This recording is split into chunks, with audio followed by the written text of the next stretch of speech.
Hello guys, welcome back to coding scenes. तो आज का इस वीडियो का जो टॉपिक है वो है लिंक लिस्ट डेटा स्ट्रक्चर का इम्प्लीमेंटेशन। जो हमारा प्रॉब्लम सॉल्विंग का सीरीज़ है, इसमें मैंने पिछले कुछ कॉम्पिटिटिव क्वेश्चन या फिर जो लीड कोड पे हम लोग क्वेश्चन सॉल्व करते हैं वो तो आपको मैंने बताया है, जिसपे हम लोग कुछ कुछ डेटा स्ट्रक्चर्स यूज़ किए हैं। बट वो डेटा स्ट्रक्चर्स इम्प्लीमेंट कैसे होते हैं, अगर आप खुद का वैसा एक डेटा स्ट्रक्चर बनाना चाहें तो आप उसको कैसे बनाएंगे, आज वो इस वीडियो में कवर करेंगे। और कुछ फंक्शनैलिटीज़ जो कि लिंक लिस्ट में होती है, जैसे अगर मैं लिंक लिस्ट इंप्लीमेंट कर रहा हूँ तो लिंक लिस्ट का कॉमन फंक्शनैलिटीज़ क्या होगी, लिंक लिस्ट को ऐड करना, उसमें किसी नोड को डिलीट करना, कोई स्पेसिफिक नोड को डिलीट करना। जैसे मान लीजिए कि मैं इंडेक्स पास कर रहा हूँ तो उस पर्टिकुलर नोड का इंडेक्स मैं अगर चाह रहा हूँ कि डिलीट कर पाऊँ। फिर क्या होता है, लिंक लिस्ट को प्रिंट करना, लिंक लिस्ट पे आइटरेट करना, मतलब प्रिंट ही हो गया।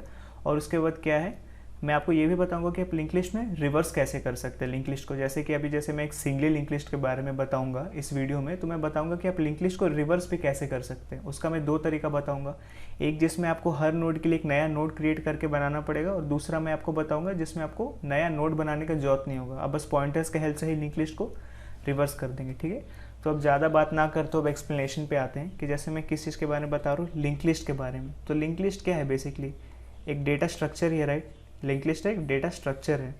तो लिंक लिस्ट, पहले लिंक लिस्ट बना किस चीज़ से होता है, क्योंकि लिंक लिस्ट मतलब आप इसमें दो चीज़ सुन रहे हैं। पहला वर्ड क्या है इसमें, एक है वर्ड जो सुन रहे हैं कि भाई लिंक्ड है कुछ, और लिंक्ड क्या है तो लिस्ट है, मतलब आपस में लिस्ट लिंक्ड है।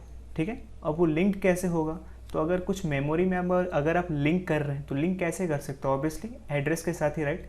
क्योंकि मेमोरी बेसिकली होता क्या है, मेमोरी में कुछ भी होता है वो सब क्या होता है, एड्रेस होता है, राइट।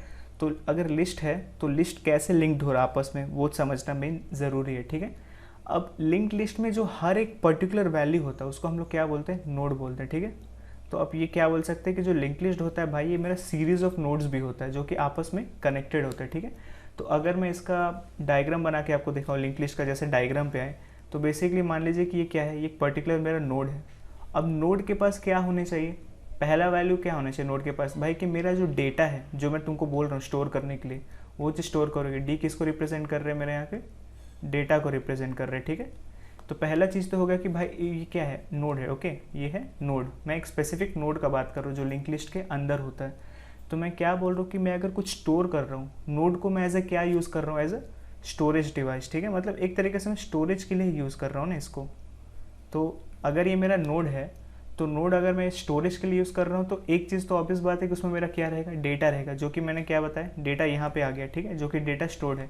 अब दूसरा चीज़ है कि मैं और एक अगर डेटा स्टोर करना चाह रहा हूँ तो मैं इसको फिर रखूँगा कैसे, क्योंकि मैं लिंक करना चाह रहा हूँ, राइट। मैं क्या बोल रहा हूँ कि आप जो भी डेटास दे रहे हो मैं उसको लिंक करके रखूँगा, तो मैं इसको लिंक कैसे करूँगा, तो इसीलिए हर नोड के पास और एक वैल्यू होनी चाहिए जो कि क्या रहेगी, एड्रेस रहेगी। ठीक है, एड्रेस बोल सकते हैं, या फिर नेक्स्ट नोड का लोकेशन रखेंगे, मेमोरी रिप्रेजेंटेशन रखेंगे। ठीक है, तो इससे आपको क्या पता चला कि एक जो नोड होता है वो नोड किस किस चीज़ से मिलकर या फिर किस चीज़ को कंजिस्ट करके बनता है। एक होता है जो नोड का खुद का अपना जो वैल्यू है जो कि है डेटा। दूसरा क्या है कि अगर आप कोई नेक्स्ट नोड ऐड करने वाले हैं तो उस नेक्स्ट नोड का लोकेशन को रिप्रेजेंट या स्टोर करने के लिए आपके पास और एक होना चाहिए। ठीक है, और जो एड्रेस होगा उसका टाइप क्या होगा, जैसे मान लीजिए आपको जो डेटा है, मान लीजिए आप इंटीजर टाइप रखना चाह रहे हैं। ठीक है, मान लीजिए कि आप जो लिंक लिस्ट है उसमें वैल्यूज रखना चाह रहे हैं, जैसे पहले 1 है, फिर 3 है, मान लीजिए फिर 2 आ रहा है, फिर मे बी -4 आ रहा है। ठीक है, बट ये हर चीज़ क्या है, एक नोड है, राइट।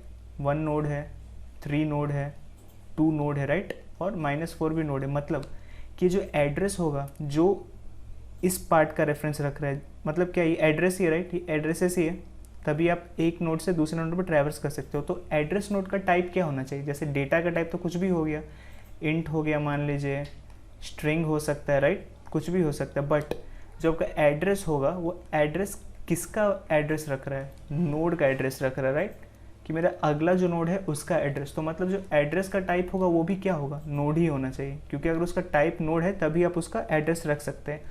और जो नोड है ना, ये हर एक नोड को हम लोग ऑब्जेक्ट बोलते हैं, राइट, क्योंकि आप एक नोड का अगर आप रेफरेंस रखना चाह रहे हैं तो ऑब्वियसली क्या होना चाहिए, जिसका आप रेफरेंस रखेंगे वो ऑब्जेक्ट ही होना चाहिए, है कि नहीं। क्योंकि आप रेफरेंसेस किस चीज़ का रख सकते हैं, ऑब्जेक्ट का रख सकते हैं, एड्रेस किस चीज़ का रख सकते हैं, मैं वेरिएबल का नहीं रख रहा हूँ, क्योंकि अगर मैं वेरिएबल्स को रखूँगा तो फिर वो क्या होगा, मैं उसको लिंक नहीं कर पाऊँगा, राइट। मैं क्या बोल रहा हूँ यहाँ पे, मैं ऑब्जेक्ट्स को यूज़ करूँगा और ऑब्जेक्ट्स को रेफरेंस करके रखूँगा, मतलब हर एक ऑब्जेक्ट को मैं लिंक करके रखूँगा, ठीक है। तो अगर मैं अब एक नॉर्मल लिंक लिस्ट का अगर मैं बनाऊँ, क्योंकि मैं आपको बता दिया हूँ कि नोड में क्या क्या होता है, डेटा होता है और नेक्स्ट नोड को एड्रेस रखेगा, ठीक है वो। तो जैसे मान लीजिए अब अगर मैं लिंक लिस्ट बनाऊँ, तो ये मेरा पहला नोड मान लीजिए, ठीक है। यहाँ का डेटा मान लीजिए इसका डेटा 2 है और यहाँ मान लीजिए एड्रेस है, ठीक है। ये एड्रेस किसको पॉइंट करेगा, अपने नेक्स्ट नोड को। अब ये मैं आपको लाइन से लिख रहा हूँ, बट लिंक लिस्ट में क्या होता है ना कि मान लीजिए कि ये आपका मेमोरी है ना, तो ये मेमोरी में लाइन से नहीं होगा। पहला नोड मान लीजिए यहाँ है तो आपका मेमोरी एड्रेस में दूसरा नोड यहाँ है, तीसरा नोड यहाँ है, चौथा नोड फिर में भी इसके आगे आ गया, पाँचवा नोड यहाँ हो गया। तो लिंक कैसे होता है, पहला नोड अपना मेमोरी रेफरेंस रखता है और दूसरा नोड अपना तीसरे का मेमोरी रेफरेंस रखता है, तीसरा अपने चौथे का रखता है, चौथा अपना पाँचवें का रखता है। तो ये लिंक के चलते ही देख रहे हैं, क्योंकि मेमोरी में क्या है, डिस्ट्रीब्यूटेड वे में स्टोर हो रहा है, राइट। ये किस वे में स्टोर हो रहा है, मेमोरी में डिस्ट्रीब्यूटेड वे में स्टोर हो रहा है। बट डिस्ट्रीब्यूटेड वे में होने के बाद भी हम उसको सीरीज़ में कैसे पा रहे हैं, इसी लिंक के वजह से, राइट। तो ये एड्रेस किसका रखेगा, अपने अगले नोड का एड्रेस रखेगा और इसका वैल्यू मान लीजिए कि 4 है। अब ये भी एक एड्रेस रखेगा, ठीक है। और जिसका एड्रेस रख रहे हैं मान लीजिए इसका वैल्यू है -2, ठीक है। अब मान लीजिए इसके आगे कुछ नहीं है, तो यहाँ क्या रहेगा, कुछ नहीं, नल रहेगा। इसको हम लोग क्या बोलते हैं कि इसका जो नेक्स्ट रहेगा वो नल रखेगा अपने आप पे, ठीक है। तो या तो अपने वो नेक्स्ट नोड का रेफरेंस रखें, बट मान लीजिए जैसे इस केस में अब इसके आगे तो कोई नहीं, जैसे यहाँ भी एक नेक्स्ट नोड है तो इसका रेफरेंस रख रहे हैं, बट यहाँ पे क्या है कि भाई यहाँ तो अब एम्प्टी है, लिस्ट खत्म हो रहा है, तो ये किसको पॉइंट करेगा, नल को। तो मतलब जिस भी नोड का नेक्स्ट मेरा अगर नल पॉइंट कर रहा है तो वो मेरा क्या इंडिकेट करे कि भाई मेरा एंड हो गया लिंक लिस्ट यहाँ पे, ठीक है। बट अगर किसी का नेक्स्ट मेरा किसी को पॉइंट कर रहा है, नल नहीं है, मतलब कि भाई अभी आगे मेरा लिंक लिस्ट बचा है, अभी आप ट्रैवर्स कर सकते हो, ठीक है। तो ये था हमारा क्या, लिंक लिस्ट का कॉन्सेप्ट। तो अब लिंक लिस्ट का कॉन्सेप्ट समझने के बाद एक बार आपको ये बता देता हूँ कि ये आपको इम्प्लीमेंटेशन ना समझना ज़रूरी क्यों है। क्योंकि कभी कभी क्या होता है कुछ इंटरव्यूज़ में ना, जैसे आपको मना कर देता है बिल्ट इन क्लासेस यूज़ करने के लिए। जैसे कि जावास्क्रिप्ट में तो ऐसे भी लिंक लिस्ट होता ही नहीं है कि आप उसको यूज़ कर लीजिए, वो पहले से इम्प्लीमेंटेड हो। बट जैसे कि जावा हो गया जिसमें आपका कलेक्शन फ्रेमवर्क होता है, C++ में HTML होता है, तो वो सब में क्या होता है कि आपके पास पहले से बनी बनाई होती है लिंक लिस्ट, जो पहले से बनी हुई है, आप उसको बस ऑब्जेक्ट को इंस्टेंशिएट करते हैं और यूज़ कर सकते हैं। बट किसी किसी इंटरव्यू में क्या होता है, बोलता है कि भाई तुम लिंक लिस्ट को इंप्लीमेंट करो और उसके बाद मेरा प्रॉब्लम सॉल्व करो। उसमें आपको टाइम देते हैं अच्छा खासा, बट आपको वो वही चेक करना चाहते हैं कि भाई डेटा स्ट्रक्चर का इम्प्लीमेंटेशन समझे हो कि नहीं, कि मतलब वो एक्चुअल में कैसे इंप्लीमेंट हुआ है बैकएंड में। यूज़ करना और उसको इम्प्लीमेंट करना, उसमें बहुत फ़र्क होता है, ठीक है। तो अब हम लोग ने कॉन्सेप्ट समझ लिया है लिंक लिस्ट का। अब देखते हैं डिज़ाइन कैसे करेंगे लिंक लिस्ट को, ठीक है।